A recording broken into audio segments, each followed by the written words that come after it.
लगातार राजनीतिक दलों में फूट पड़ रही है, यानी कि छोटी पार्टियां यानी क्षेत्रीय पार्टियां जो है वो लगातार टूट रही है और सारे कहां जा रहे हैं सबको पता है। सारे बीजेपी के साथ एनडीए, कभी इस पार्टी में चले जाओ लेकिन एनडीए को समर्थन समर्थन समर्थन समर्थन, ये तमाम चीजें टीडीपी देख रही है, चंद्रबाबू नायडू देख रहे हैं। उनके बेटे नारा लोकेश ने तो स्पष्ट तौर पर एक तरीके से अपने तमाम सांसदों को समझाइश भिजवा दी है कि भाई ये देख लो, तुम अगर जाते हो तो तुम विचारधारा के सगे थे ही नहीं।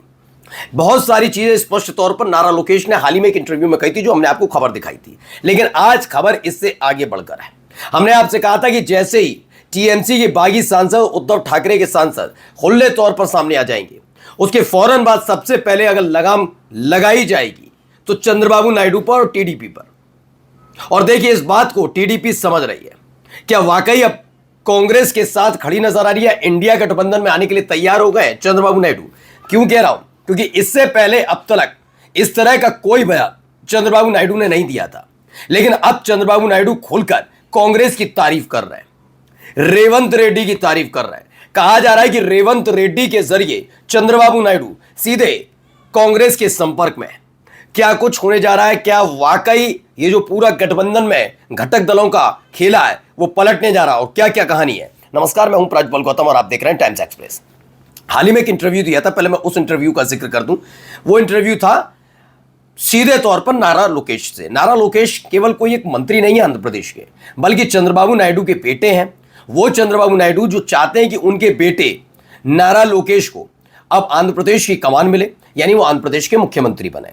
इन्हीं तमाम शर्तों के साथ और खुद को कैबिनेट मंत्री के तौर पर दो बड़े मंत्रालय की चाहत के साथ वो लगातार वहां पहुंच रहे हैं। बीजेपी जानती है कि अगर ऐसा किया गया तो और ज्यादा ताकतवर होते हुए नजर आएंगे और नारा लोकेश के जरिए वो आंध्र प्रदेश में उन्हें स्थापित कर देंगे। यानी आने वाले वक्त में नारा लोकेश को हटाकर या चंद्रबाबू नायडू को हटाकर अपने किसी व्यक्ति को मुख्यमंत्री बनाना बड़ा मुश्किल हो जाएगा। जैसा आपने देख लिया, चिराग पासवान को साइडलाइन किया बिहार के अंदर, और उसी तरीके से नीतीश कुमार को हटाकर सम्राट चौधरी को बना दिया। वो सारी चीजें क्लियर कर रहे हैं। अब क्या है, इनमें तनाव तो चल ही रहा था, लेकिन जरूरत भी है चंद्रबाबू नायडू की। अगर चंद्रबाबू नायडू साथ नहीं रहेंगे तो पहली सबसे बड़ी पार्टी है बीजेपी के बाद यही पार्टी है जिसकी वजह से मोदी जी तीसरी बार प्रधानमंत्री बने।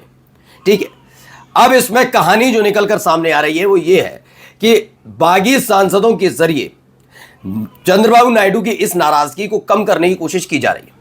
चंद्रबाबू नायडू की बीजेपी चाहती है कि मान मनोबल ना हुआ करे, सीधे क्या हुआ करे, आदेश दिया जाए और चंद्रबाबू नायडू से माने। लेकिन चंद्रबाबू नायडू तो तभी मानेंगे ना जब वो कमजोर पड़ते नजर आएंगे। तो क्या कर रहे हैं? अब देखिए, चंद्रबाबू नायडू समझ गए कि उनके साथ खेला हो सकता है, तो जरा सुनिए, ताजा बयान है उनका। Shiv Kumar is very effective and dynamic, very positive. I appreciate him. Revanth Reddy Garu also is very dynamic, but he won't compromise Telangana, right? I am also impressed about it, but we have to protect our interests. Finally, we have to work together for building this great nation. So I am very happy today. Shiv Kumar. तो ये चंद्रबाबू नायडू हैं। खास बात क्या थी? ये तेलंगाना के मुख्यमंत्री और कांग्रेस के बड़े नेता रेवंत रेड्डी का बहुत ज्यादा सम्मान करने की बात कह रहे हैं। वो कह रहे हैं बहुत अच्छे व्यक्ति, प्रभावित हूं, बहुत सारी बातें।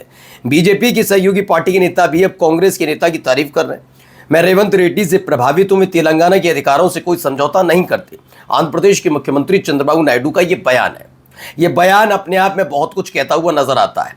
और ऐसे वक्त में जब डी शिव कुमार बैठे हुए हैं बिल्कुल बराबर में, समझ रहे हैं आप अंदाजा लगाइए कहां से खेल कहां तक जा रहा है।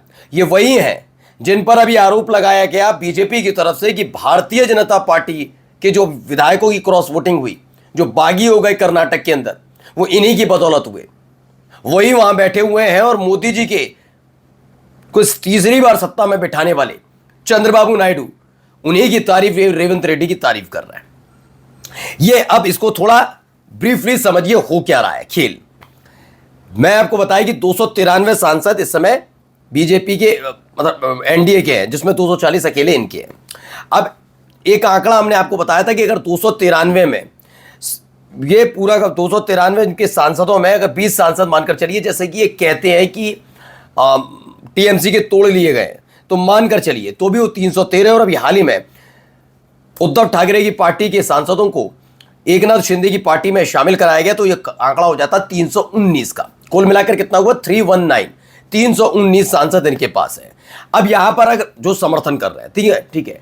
अब इसमें सबसे खास बात क्या है कि जो चंद्रबाबू नायडू की मांग है उसे पहले बड़े समझाइश के साथ किया जाता था कि अगर वो कुछ मांग रहे हैं तो पैसे दे दिए उठाकर। कभी उन्होंने कुछ मांगा तो उन्हें समझाने की कोशिश की गई। इस बार वो आए थे, निर्मला सीतारमण से मिले थे, फिर अमित शाह से मिले थे। उसी वक्त जो चंद्रबाबू नायडू के सबसे बड़े राजनीतिक प्रतिद्वंदी हैं यानी कि जगनमोहन रेड्डी, उनके एक करीबी को गिरफ्तार करा लिया कि देखो हम तो कार्रवाई कर रहे हैं, कम से कम इतने पे संतोष करिए, मान जाइए थोड़े दिनों के लिए।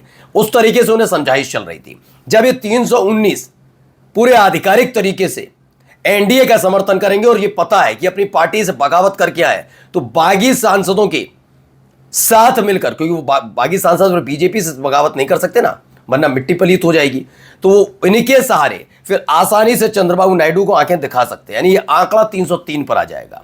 यानी सोचिए अभी 293 है, ये 303 तक होगा। कहेंगे चंद्रबाबू नायडू को जाना है तो चले जाए।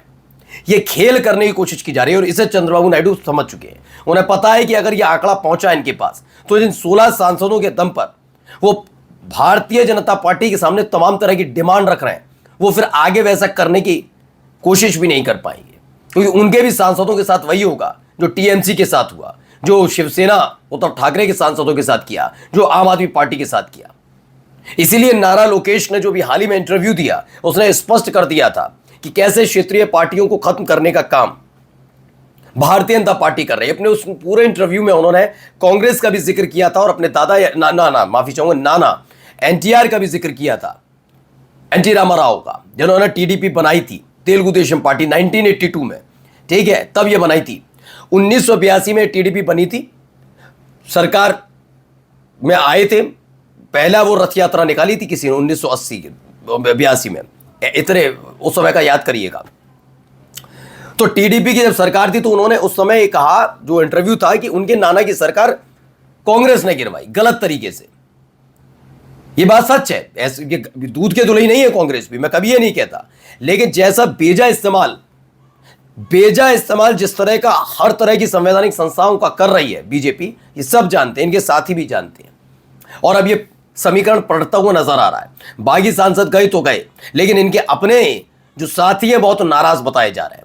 मैंने आपको आंकड़ा बताया 319 में से 16 सांसद अगर चंद्रबाबू नायडू के चले भी गए तो 303 पर यह आंकड़ा आ जाएगा। लेकिन इसके साथ साथ नाराज एक और व्यक्ति है, उनका नाम है चिराग पासवान, 298 ये, फिर 7 सांसद खुद एकनाथ शिंदे के ही हो जाएगा 291, फिर एक एक करके तमाम लोग जाते हुए भी नजर आएंगे, क्योंकि क्षेत्रीय पार्टियों पर अब भी टूटने का खतरा मंडरा रहा है। नमस्कार।